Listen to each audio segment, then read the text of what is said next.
ನಮಸ್ಕಾರ, ಆದಾಬ್, ಜೈ ಭೀಮ್. ನಾನು ನಿಮ್ಮ ಭಾಗ್ಯನಾರಾಯಣ ಬೊಗ್ಗವರಪು. ನೀವು ನೋಡ್ತಾ ಇದ್ದೀರಿ ಸುದ್ದಿ ಸರ್ಕಲ್. ಇರಾನ್ ಮತ್ತು ಅಮೆರಿಕ ನಡುವೆ ಒಪ್ಪಂದ ಆಲ್ಮೋಸ್ಟ್ ಆಗಿತ್ತು. ಕೆಲವು ಇರಾನ್ ಷರತ್ತುಗಳಿಗೆ ಡೊನಾಲ್ಡ್ ಟ್ರಂಪ್ ಒಪ್ಪಿಗೆ ಸೂಚಿಸಿದ್ರು. ಸೊ ಅಲ್ಲಿಗೆ ಒಂದು ಪೂರ್ಣ ಪ್ರಮಾಣದ ಶಾಂತಿ ಒಪ್ಪಂದ ಆಗುವ ಹಂತದಲ್ಲಿರಬೇಕಾದ್ರೆ ಒಂದು ಫೋನ್ ಕಾಲ್ ಬರುತ್ತೆ. ಆ ಫೋನ್ ಕಾಲ್ ನೆತನ್ಯಾಹುದಾಗಿರುತ್ತೆ. ನೆತನ್ಯಾಹು ಬ್ಲ್ಯಾಕ್ ಮೇಲ್ ಮಾಡಿ ಅಮೆರಿಕ ಅಧ್ಯಕ್ಷ ಡೊನಾಲ್ಡ್ ಟ್ರಂಪ್ಗೆ ಕೊನೆ ಹಂತದಲ್ಲಿ, ಕೊನೆ ಕ್ಷಣದಲ್ಲಿ ಆ ಶಾಂತಿ ಒಪ್ಪಂದವನ್ನು ಆಗದ ಹಾಗೆ ನೋಡಿಕೊಂಡಿದ್ದಾನೆ ಅನ್ನುವಂತಹ ಸುದ್ದಿಗಳು ಬರ್ತಾ ಇದೆ. ಸೊ ಏನು ಈಗ ಬರ್ತಿರುವಂತಹ ಮಾಹಿತಿ, ಅದನ್ನು ವಿವರಿಸುವಂತಹ ಪ್ರಯತ್ನವನ್ನು ಮಾಡ್ತೀನಿ. ಸೊ ನಿಮಗೆ ಗೊತ್ತಿದೆ, 40 ದಿನಗಳ ಯುದ್ಧದ ನಂತರ ಅಮೆರಿಕ ಇರಾನ್ ಒಂದು ಶಾಂತಿ ಒಪ್ಪಂದ ಮಾಡಿಕೊಳ್ಬೇಕು ಅನ್ನೋ ಒಂದು ಉದ್ದೇಶದಿಂದ ಸೀಸ್ ಫೈರ್ ಮಾಡ್ಕೊಂಡಿದ್ದಾರೆ. ಅನಿರ್ದಿಷ್ಟಾವಧಿ ಸೀಸ್ ಫೈರ್ ಅನ್ನುವಂತಹದ್ದನ್ನು ಅಮೆರಿಕ ಏಕಪಕ್ಷೀಯವಾಗಿ ಘೋಷಣೆ ಮಾಡಿದೆ. ಆ ಹಿನ್ನೆಲೆಯಲ್ಲಿ ಶಾಂತಿ ಮಾತುಕತೆಗಳು ಪಾಕಿಸ್ತಾನದ ಮಧ್ಯಸ್ಥಿಕೆಯಲ್ಲಿ ಕಳೆದ 1.5 ತಿಂಗಳಿಂದ ನಡೀತಾನೆ ಇದ್ದಾವೆ. ಬಟ್ ಒಂದು ಒಪ್ಪಂದ ಅಂತೂ ಸಾಧ್ಯ ಆಗಿಲ್ಲ. ಅಮೆರಿಕ ಪಾಕಿಸ್ತಾನಕ್ಕೆ ದುಂಬಾಲು ಬಿದ್ದು ಹೇಗಾದರೂ ಮಾಡಿ ಒಪ್ಪಂದ ಮಾಡಿಸಿ ನೀವು ಅನ್ನುವಂತಹದ್ದಕ್ಕೆ ಪಟ್ಟು ಹಿಡಿದು ಕೂತಿದ್ದಾರೆ. ಪಾಕಿಸ್ತಾನವು ಅಮೆರಿಕವನ್ನು ಮೆಚ್ಚಿಸೋದಕ್ಕೆ ಇರಾನ್ ಬಳಿ ನಾನಾ ರೀತಿಯ ಪ್ರಯೋಗಗಳನ್ನು ಮಾಡಿ ಇರಾನನ್ನು ಮಾತುಕತೆಗೆ ಕರೆಯುವ ಪ್ರಯತ್ನವನ್ನು ಮಾಡ್ತಾ ಇದೆ ಮತ್ತು ಒಂದು ಒಪ್ಪಂದಕ್ಕೆ ಸಹಿ ಹಾಕುವಂತೆ ಮಾಡೋದಕ್ಕೆ ಪ್ರಯತ್ನ ಮಾಡ್ತಾ ಇದೆ. ಇದರ ನಡುವೆ ಇಬ್ಬರಿಗೂ ಸಾಕಾಗಿದೆ, ಇರಾನ್ಗೂ ಮತ್ತು ಅಮೆರಿಕಾಗಂತೂ ಪಾಠ ಕಲ್ತಿದ್ದಾರೆ. ನಮಗೆ ಈ ಯುದ್ಧ ಬೇಕಾಗಿರಲಿಲ್ಲ, ಸಿಕ್ಕಾಪಟ್ಟೆ ನಷ್ಟ ಆಗಿದೆ, ಫೈನಾನ್ಷಿಯಲಿ ನಷ್ಟ ಆಗಿದೆ, ಇಡೀ ಜಗತ್ತಿನಲ್ಲಿ ಇಮೇಜ್ ಡ್ಯಾಮೇಜ್ ಆಗಿದೆ ಅಮೆರಿಕಾಗೆ. ಯಾಕೆಂದರೆ ಇರಾನ್ ಕೆಲವು ತಿರುಗೇಟುಗಳನ್ನು ತುಂಬ ಸ್ಟ್ರಾಂಗ್ ಆಗಿ ಕೊಟ್ಟಿದೆ. ಹಾಗಾಗಿ ಅಮೆರಿಕದ ಇಮೇಜು ಡ್ಯಾಮೇಜ್ ಆಗಿದೆ. ಸೊ ಶಾಂತಿ ಒಪ್ಪಂದಕ್ಕೆ ಹಾತೊರಿತಾ ಇರೋದು ಅಮೆರಿಕ ಹೆಚ್ಚು. ಬಟ್ ಇರಾನ್ಗೂ ಸಹ ಶಾಂತಿ ಒಪ್ಪಂದ ಬೇಕು, ಅದು ಯಾಕಂದರೆ ಅದಕ್ಕೂ ಸಹ ಸಿಕ್ಕಾಪಟ್ಟೆ ನಷ್ಟ ಆಗಿದೆ. ಆದರೆ ಇರಾನ್ ತನ್ನ ಪಟ್ಟನ್ನು ಸಡಿಲಿಸ್ತಾ ಇರಲಿಲ್ಲ, ತನ್ನ ಷರತ್ತುಗಳನ್ನು ಒಪ್ಪಲೇಬೇಕು ಅನ್ನುವಂಥದ್ದು. ಅದರಲ್ಲೂ ಮುಖ್ಯವಾಗಿ ಪರಮಾಣು ವಿಚಾರವಾಗಿ ಮತ್ತು ತನ್ನ ಅಸೆಟ್ಸ್ ಏನು ಸೀಸ್ ಮಾಡಿಟ್ಟಿದ್ದಾರೆ ಅಮೆರಿಕದವರು. ನಾನಾ ದೇಶಗಳಲ್ಲಿ ಇರಾನ್ನ ಸ್ವತ್ತುಗಳು, ಇರಾನ್ನ ಬ್ಯಾಂಕ್ ಬ್ಯಾಲೆನ್ಸು, ಇರಾನ್ನ ಟ್ರಾನ್ಸಾಕ್ಷನ್ಗಳನ್ನೆಲ್ಲ ಅವುಗಳನ್ನು ಅನ್ಫ್ರೀಸ್ ಮಾಡಬೇಕು, ಬಿಡುಗಡೆ ಮಾಡಬೇಕು. ಅದ್ರ ಜೊತೆಗೆ ತನ್ನ ಮೇಲೆ ವಿಧಿಸಿರುವಂತಹ ಏನು ಸ್ಯಾಂಕ್ಷನ್ಸ್ ಇದಾವಲ್ಲ, ಸ್ಯಾಂಕ್ಷನ್ಸನ್ನು ಸಹ ತೆಗಿಬೇಕು ಅನ್ನುವಂಥದ್ದು ಇರಾನ್ನ ಮೂಲ ಮತ್ತು ಮುಖ್ಯವಾದಂತಹ ಷರತ್ತುಗಳು. ಅದಕ್ಕೆ ಅಮೆರಿಕ ಆರಂಭದಿಂದಲೂ ಸಹ ಮೀಣಾಮೇಷ ಎಣಿಸಿ ಇಷ್ಟು ಬಿಡ್ತೀವಿ ಅಷ್ಟು ಬಿಡ್ತೀವಿ ಹಾಗೆ ಹೀಗೆ ಅಂತ. ಬಟ್ ಅಮೆರಿಕಾಗೂ ಈಗ ಶಾಂತಿ ಒಪ್ಪಂದ ಬೇಕು. ಸೊ ಈಗ ಬಂದಂಥ ಮಾಹಿತಿಯ ಪ್ರಕಾರ ಆಲ್ಮೋಸ್ಟ್ ಅಮೆರಿಕ 2 ಮುಖ್ಯವಾದ ವಿಚಾರಗಳಿಗೆ ಇರಾನ್ ಜೊತೆಯಲ್ಲಿ ಒಪ್ಪಿಗೆಯನ್ನು ಸೂಚಿಸ್ತು. ಅದನ್ನು ಇರಾನ್ ಒಪ್ಪಿ ಶಾಂತಿ ಒಪ್ಪಂದಕ್ಕೆ ಸಹಿ ಹಾಕೋದಕ್ಕೆ ಸಿದ್ಧವಾಗಿತ್ತು. ಯಾವುದು 2 ಮುಖ್ಯವಾದ ವಿಚಾರಗಳು ಅಂದರೆ, ನಾನು ಹೇಳ್ದಂಗೆ ಸೀಸ್ ಫೈರ್ ಕಂಡೀಷನ್ಸ್ ಏನಿದೆ ಅವುಗಳಲ್ಲಿ ಇರಾನ್ಗೆ ಒಂದು ರೀತಿ ಸಮಾಧಾನ ಆಗುವಂಥದ್ದು ಇರಬೇಕು. ಸೀಸ್ ಫೈರ್ ಅಂದರೆ ಕೇವಲ ಇರಾನ್ಗೆ ಮಾತ್ರ ಸೀಮಿತ ಆಗಬಾರ್ದು. ಇಸ್ರೇಲ್ ಏನು ಲೆಬನಾನ್ ಮೇಲೆ ದಾಳಿ ನಡೆಸ್ತಾ ಇದೆ ಅದು ಸಹ ಒಳಗೊಂಡಿರಬೇಕು ಅಂತ ಇರಾನ್ ಕೇಳ್ತು. ಅದಕ್ಕೆ ಅಮೆರಿಕ ಒಪ್ಕೊಳ್ತಂತೆ. ಓಕೆ, ಆಯಿತು. ಎರಡನೇದು,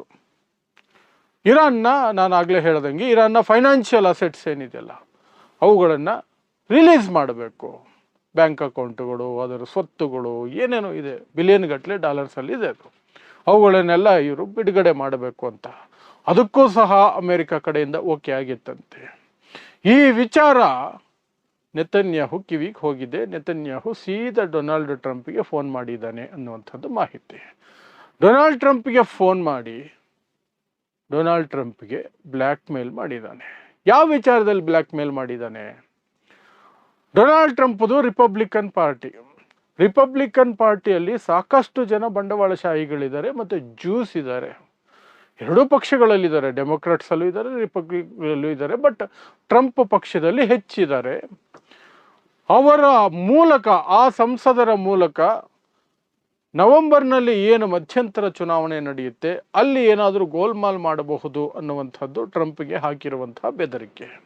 ಇನ್ನೊಂದು, ಇಸ್ರೇಲ್ ಮೂಲದ ಜ್ಯೂಸ್ ಏನಿದ್ದಾರೆ ಅಮೆರಿಕದಲ್ಲಿ, ಅವರು ಸಿಕ್ಕಾಪಟ್ಟೆ ಫಂಡಿಂಗ್ ಮಾಡ್ತಾರೆ. ಯಾರಿಗೆ? ರಿಪಬ್ಲಿಕನ್ ಪಾರ್ಟಿಗೆ, ಡೊನಾಲ್ಡ್ ಟ್ರಂಪ್ನ ರಿಪಬ್ಲಿಕನ್ ಪಾರ್ಟಿಗೆ. ಆ ಫಂಡಿಂಗ್ಗೆ ತೊಂದರೆ ಮಾಡ್ತೀನಿ.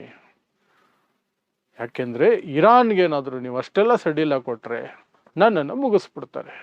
ಸೊ ಹಾಗಾಗಿ ನಿಮ್ಮ ಕುರ್ಚಿ ಉಳಿಬೇಕು ಅನ್ನೋದಾದರೆ, ನಿಮಗೆ ನಿರಂತರವಾಗಿ ಫೈನಾನ್ಷಿಯಲ್ ಅಸಿಸ್ಟೆನ್ಸ್ ಬರ್ತಾನೆ ಇರಬೇಕು ಅನ್ನೋದಾದರೆ ಸದ್ಯಕ್ಕೆ ಶಾಂತಿ ಒಪ್ಪಂದ ಬೇಡ, ಯೋಚನೆ ಮಾಡಿ ಅನ್ನುವ ರೀತಿಯಲ್ಲಿ ನೆತನ್ಯಾಹು ಡೊನಾಲ್ಡ್ ಟ್ರಂಪ್ಗೆ ಹೇಳಿದ್ದಾನೆ. ಡೊನಾಲ್ಡ್ ಟ್ರಂಪ್ ಶೇಕ್ ಆಗೋಯ್ತು. ಯಾಕೆಂದರೆ ಅವೆರಡು ಶಕ್ತಿಗಳು ಬೇಕೇ ಬೇಕು ಅಮೆರಿಕದಲ್ಲಿ ಡೊನಾಲ್ಡ್ ಟ್ರಂಪ್ ಕುರ್ಚಿಯನ್ನು ಉಳಿಸ್ಕೊಳ್ಳೋದಕ್ಕೆ. ಮೂಲದ MP ಗಳ ಸಪೋರ್ಟು ಮತ್ತು ಜ್ಯೂಸ್ ಇರುವಂತಹ ಅಥವಾ ಆ ಬಂಡವಾಳಶಾಹಿಗಳು ಕೊಡುವಂತಹ ಬಂಡವಾಳ ಅಥವಾ ದೇಣಿಗೆ ಅದು ಏನೇ ಆಗಲಿ, ದುಡ್ಡು, ಅದೆರಡು ಬಹಳ ಮುಖ್ಯ. ಅಲ್ಲಿಗೆ ಕೊನೆಯ ಕ್ಷಣದಲ್ಲಿ ಅಮೇರಿಕ ಸಹಿ ಹಾಕೋದ್ರಿಂದ ಹಿಂದಕ್ಕೆ ಸರಿದಿದೆ. ಮೊದಲು ಓಕೆ ಅಂದಂತಹ ಡೊನಾಲ್ಡ್ ಟ್ರಂಪ್ ಇಮ್ಮಿಡಿಯೇಟಾಗಿ ಕಾಲ್ ಮಾಡಿ, ತಡೀರಿ ಸ್ವಲ್ಪ, ಇನ್ನೊಂದು ಸಲ ಅದನ್ನು ಮರುಪರಿಶೀಲನೆ ಮಾಡೋಣ, ಸಮಯ ಬೇಕು ಅಂತ ಸಮಯ ತೆಗೆದುಕೊಳ್ಳುವ ಮೂಲಕ ಕೊನೆಯ ಕ್ಷಣದಲ್ಲಿ ಇನ್ನೇನು ಓಕೆ ಆಗಬೇಕು, ಶಾಂತಿ ಒಪ್ಪಂದ ಮತ್ತೆ ಮುಂದೂಡಲಾಗಿದೆ ಅಥವಾ ಮುರಿದು ಬಿತ್ತು ಅಂತಲೂ ಹೇಳಬಹುದು. ಯಾಕಂದರೆ ಡೊನಾಲ್ಡ್ ಟ್ರಂಪ್ ನೆತನ್ಯಾಹುಗೆ ಹೆದರ್ಕೊಳ್ಳೋದಕ್ಕೆ ಏನೇನು ರೀಸನ್ಗಳಿದೆಯೋ ಗೊತ್ತಿಲ್ಲ, ಬಟ್ ನೆತನ್ಯಾಹು ಅದನ್ನು ಚೆನ್ನಾಗಿ ಬಳಸ್ಕೊಳ್ತಿದ್ದಾನೆ, ಬಹಳ ಚೆನ್ನಾಗಿ ಬಳಸ್ಕೊಳ್ತಿದ್ದಾನೆ. ನಿರಂತರವಾಗಿ ಟ್ರಂಪ್ ಮೇಲೆ ಒತ್ತಡ ಹೇರಿ ಇಲ್ಲಿಯವರೆಗೆ ಯಾವ ಪ್ರೆಸಿಡೆಂಟು, ಅಮೆರಿಕದ ಪ್ರೆಸಿಡೆಂಟು ಇರಾನ್ ಮೇಲೆ ಯುದ್ಧಕ್ಕೆ ಹೋಗೋದಕ್ಕೆ ಈ ಇಸ್ರೇಲ್ ಎಷ್ಟೇ ಪ್ರಯತ್ನ ಪಟ್ಟರೂ ಸಹ ಆಗಿರಲಿಲ್ಲ. ಬಟ್ ನೆತನ್ಯಾಹು ಟ್ರಂಪನ್ನು ಕನ್ವಿನ್ಸ್ ಮಾಡಿ ಯುದ್ಧಕ್ಕೆ ಹೋಗೋ ಹಾಗೆ ನೋಡಿಕೊಂಡ. ಈಗ ಆ ಯುದ್ಧ ನಿರಂತರವಾಗಿ ನಡೀತಾನೆ ಇರಬೇಕು ಅನ್ನೋದು ನೆತನ್ಯಾಹು ಲೆಕ್ಕಾಚಾರ. ನಿರಂತರ ಅಂದರೆ ಎಲ್ಲಿಯವರೆಗೆ ಅಂದರೆ ಇರಾನ್ ಕಂಪ್ಲೀಟಾಗಿ ನಾಶ ಆಗೋವರೆಗೂ ನಡಿಬೇಕು ಅಂತ. ಆಗಲೇ ಇಸ್ರೇಲ್ ಮಧ್ಯಪ್ರಾಚ್ಯದಲ್ಲಿ ಸೂಪರ್ ಪವರ್ ಆಗಿ ಹೊರಹೊಮ್ಮೋದಕ್ಕೆ ಸಾಧ್ಯ. ಇಲ್ಲದೆ ಹೋದರೆ ಇರಾನ್ ಯಾವತ್ತಿದ್ರೂ ಸಹ ನನ್ನನ್ನು ಮುಗಿಸಿಬಿಡುತ್ತೆ ಅನ್ನೋ ಭಯ ನೆತನ್ಯಾಹು ಇಸ್ರೇಲಿಗರಿಗಿದೆ. ಹಾಗಾಗಿ ಅವರು ಬಿಡಲ್ಲ ಶಾಂತಿ ಒಪ್ಪಂದ ಆಗೋದಕ್ಕೆ. ಆದರೂ ಟ್ರಂಪ್ ಹೇಗಾದರೂ ಮಾಡಿ ಈ ಯುದ್ಧದಿಂದ ಹೊರಗಡೆ ಬಂದರೆ ಸಾಕು ಅಂತ ಒದ್ದಾಡ್ತಾ ಇರೋದರಿಂದ ಈ ಮಾತುಕತೆಗಳು ನಡೀತಾ ಇದ್ದಾವೆ. ಈ ಬ್ಲ್ಯಾಕ್ ಮೇಲ್ ನಡುವೆ ಮುಂದೇನಾಗುತ್ತೆ ಹೇಳಲಿಕ್ಕೆ ಬರಲ್ಲ. ಟ್ರಂಪ್ಗೆ ತುಂಬ ಒತ್ತಡಗಳು ಬಂದು ಅಲ್ಲಿನ ಪಾರ್ಲಿಮೆಂಟ್ ಏನಿದೆ ಅದನ್ನು ಕಾಂಗ್ರೆಸ್ ಅಂತ ಏನು ಕರೀತಾರೆ, ಅಲ್ಲಿ ಒತ್ತಡ ಬಂದು ಅವರದೇ ಪಕ್ಷದ ಸಂಸದರು ತಿರುಗಿ ಬಿದ್ದು ನವೆಂಬರ್ನಲ್ಲಿ ನಡೆಯುವಂತಹ ಮಧ್ಯಂತರ ಚುನಾವಣೆಗಳಲ್ಲಿ ಪೆಟ್ಟು ಬಿದ್ದರೆ ಆಗ ಡೊನಾಲ್ಡ್ ಟ್ರಂಪ್ ನೆತನ್ಯಾಹು ಎಷ್ಟೇ ಹೇಳಿದ್ರು ಕೇಳದೆ ಒಂದು ಫೈನಲ್ ಅಗ್ರಿಮೆಂಟ್ ಮಾಡ್ಕೊಳ್ಳೋ ಸಾಧ್ಯತೆಗಳಿದೆ. ಸದ್ಯಕ್ಕಂತೂ ಫೈನಲ್ ಅಗ್ರಿಮೆಂಟ್ ಆಗೋದು ಕಾಣ್ತಿಲ್ಲ. ಯಾಕೆಂದರೆ ಈ ರೀತಿ ಆಲ್ಮೋಸ್ಟ್ ಆದರೆ ನೆತನ್ಯಾಹು ಕಡೆಯಿಂದ ಕಾಟ, ಇಲ್ಲಾಂದರೆ ಇರಾನ್ ಅಮೆರಿಕ ನಡುವೆನೇ ಸಾಕಷ್ಟು ಭಿನ್ನಾಭಿಪ್ರಾಯ ಅಲ್ಲಲ್ಲಿಗೆ ಮುರಿದು ಬೀಳ್ತಾ ಇದೆ. ನೋಡೋಣ ಏನಾಗುತ್ತೆ ಅಂತ. ಟ್ರಂಪ್ ಅಂತೂ ದಿನ ಹೇಳ್ತಾ ಇರ್ತಾರೆ, ನಾಳೆ ನಾಡಿದ್ದು ಆಗೋಯ್ತು, ಸೀಸ್ ಫೈರ್ ಆಗೇ ಹೋಯಿತು, ಶಾಂತಿ ಒಪ್ಪಂದ ಪೀಸ್ ಅಗ್ರಿಮೆಂಟ್ ಆಗೇ ಹೋಯಿತು ಅಂತ. ಅದರ ಮಾರನೇ ದಿನವೇ ಇರಾನನ್ನು ಮುಗಿಸ್ಬಿಡ್ತೀನಿ, ಅಲ್ಲಿನ ನಾಗರಿಕತೆಯೇ ಇಲ್ಲದಂತೆ ಮಾಡಿಬಿಡ್ತೀನಿ, ಹಾಗೆ ಮಾಡ್ತೀನಿ ಹೀಗೆ ಮಾಡ್ತೀನಿ ಅಂತಾರೆ. ಸೊ ಏನಾಗುತ್ತೆ ಗೊತ್ತಿಲ್ಲ, ನಾವಂತೂ ಕಾಯಬೇಕಾಗತ್ತೆ, ಕಾಯೋಣ ಅಷ್ಟೇ, ಇನ್ನೇನಿಲ್ಲ. ಸೊ ಇಂತಹದ್ದೇ ವಿಶೇಷ ಸುದ್ದಿಗಳಿಗಾಗಿ ನೋಡ್ತಾ ಇರಿ ಸುದ್ದಿ ಸರ್ಕಲ್. ನಾನು ನಿಮ್ಮ ಭಾಗ್ಯನಾರಾಯಣ ಬೊಗವರಪು.